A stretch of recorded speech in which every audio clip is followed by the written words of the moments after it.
এই মুখ্যমন্ত্রী যিনি নারী ধর্ষণকে ছোট্ট ঘটনা বলে, যিনি নারী ধর্ষণকে জ্বর জ্বালার মতো একটা ব্যাধি বলে, সেই মুখ্যমন্ত্রীর কাছে যখন বিচার চাইতে গেছিল আর তার দলদাস পুলিশ তারা অত্যাচার করে, লাঠি চার্জ করে, তাদের ওপরে কাঁদানে গ্যাস ছুড়ে আরো ছাত্রদের অকথ্য অত্যাচারের মধ্যে দিয়ে তাদের কিছু জনকে অ্যারেস্ট করেছে।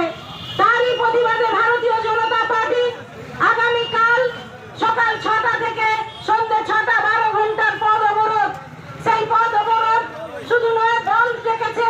এই এলাকার দোকানদার বৃন্দ এবং সমস্ত মানুষের কাছে আমি আহ্বান জানাবো, সেই বন্ধকে নৈতিকভাবে আপনাদের সকলের দায়িত্ব।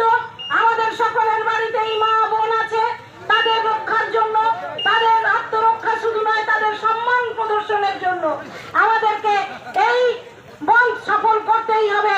তাই আজকে আমরা ভারতীয় জনতা পার্টির পক্ষ থেকে আপনাদের কাছে আমার আহ্বান, আপনারা আসুন, আমরা সবাই মিলে সমস্ত রাজনীতিকে ঊর্ধ্বে রেখে আমাদের জাতির স্বার্থে, সমাজের স্বার্থে, আমাদের বাড়ির মা বোনেদের স্বার্থে আমরা একসঙ্গে লড়াই করি, একসঙ্গে আন্দোলনের মধ্য দিয়ে এই ধর্ষণকারীদের আড়ালকারী, এই দুষ্কৃতীদের আড়ালকারী মুখ্যমন্ত্রী, অমাল্যপাটকারী মুখ্যমন্ত্রী, তিনি তাকে পদত্যাগের মধ্য দিয়ে এই দাবি পূর্ণ করব, এই আহ্বান জানিয়ে আপনাদের সকলের কাছে আমার বলার, আপনারা আসুন, আমরা এখন কিছু সময় প্রতীকী অবরোধ এবং সেই সঙ্গে সঙ্গে আগামীকালের বন্ধকে সফল করার যে আহ্বান, সেই আহ্বানে আপনারা সকলে সামিল হবেন।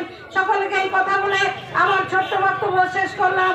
বন্দে মাতরম, ভারত মাতা কি জয়, বন্দে মাতরম, justice for RG Kar, we want justice, we want justice. ধর্ষণকারীদের আড়ালকারী মুখ্যমন্ত্রীর পদত্যাগ করতে হবে, করতে হবে, করতে হবে। ধর্ষণকারীদের